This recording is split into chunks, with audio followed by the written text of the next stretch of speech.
You ever stop to think about your thoughts? I mean, what if they weren't just private little musings bouncing around in your head? What if they were the actual raw material for building your reality? In this explainer, we are diving deep into a really powerful idea from our source material, the concept that our minds don't just see the world, they actually have the power to shape it. So let's just jump right in with that big question. Are your thoughts just, that fleeting internal voice? Or are they something more? A tangible force that can actually influence the world around you? The philosophy we're digging into today makes a pretty bold claim. It says our thoughts are not passive at all. They're active agents of creation. And here it is, this central claim, laid out for us. And let's be clear, this is not a metaphor. The source argues that every single complex thing humans have ever made, from an airplane soaring across the sky to a weapon of war, it all started as a simple thought. So for the rest of this journey, we have to think of thought not just as an idea, but as a kind of raw, creative energy. Okay, so how does this actually work? The source gives us this really powerful metaphor to help us get it. I want you to imagine your mind is a pilot, and your goal, whatever it is a specific destination on a map. The crucial element here is something called focused thought. Now, this isn't just wishful thinking or daydreaming. The idea is that it's a real, tangible force. It's about channeling all of your mental energy along one single, unwavering path toward one specific outcome. Just like a pilot would lock in their coordinates and stay exactly on course, no deviations. And this brings that whole pilot metaphor to its conclusion. According to this philosophy, reaching your destination isn't a game of chance, it's a certainty. But, and this is a huge but, there's a condition. The route, your line of thought, has to be perfectly clear, with absolutely zero mental turbulence or interference. And this is where the stakes get incredibly high. I mean, if a perfectly clear path guarantees you'll succeed, what happens if there's even the tiniest little deviation? Well, the answer, according to this philosophy, is pretty unforgiving. Immediate and total failure.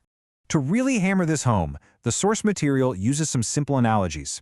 A focused thought is like a perfectly written check. It gets cashed, no problem. But the moment you introduce a single stray thought, just one moment of doubt, that check is instantly void. Or think of it like this. You're crossing a river on a narrow plank. One misstep, and you're in the water. There is simply no middle ground here. And to put a number on it, this philosophy argues that 99.9% focus isn't enough. In fact, it's the equivalent of zero. The power only works at an absolute, unwavering 100%. Anything less and the whole thing just collapses. So if the rules are that strict, what's the ultimate potential? I mean, what happens when someone actually achieves this state of perfect, unwavering focus? Well, the source gives us this dramatic, almost unbelievable example to really illustrate the point. Picture this for a second. Really try to see it. You're standing on the edge of a skyscraper. In front of you, a simple wooden plank is stretching across this dizzying drop to another building. Your logic, your fear, every single instinct in your body is just screaming that this is impossible. And here's the core of the idea. The source claims you can cross that plank. But success has nothing to do with physical balance. It is entirely about mental discipline. Your thought has to be a single, straight line. I am crossing. The instant a conflicting thought pops in, what if I fall, or this is crazy, the possibility of success just vanishes. Failure becomes a certainty. This state of mind actually has a name. It's called transcendent thinking.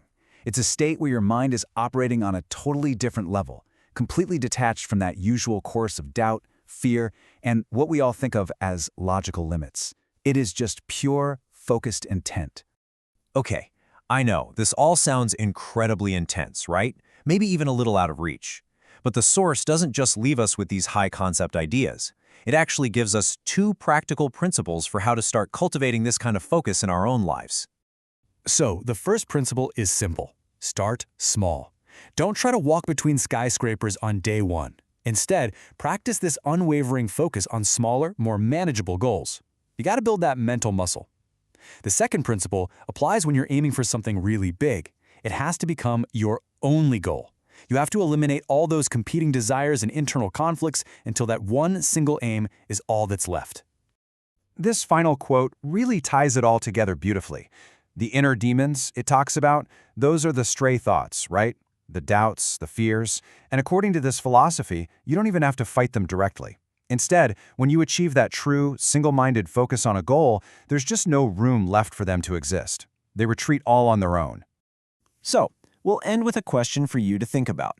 If you could truly silence all that internal interference, all that noise, and dedicate 100% of your mental energy to a single purpose, what do you think might become possible?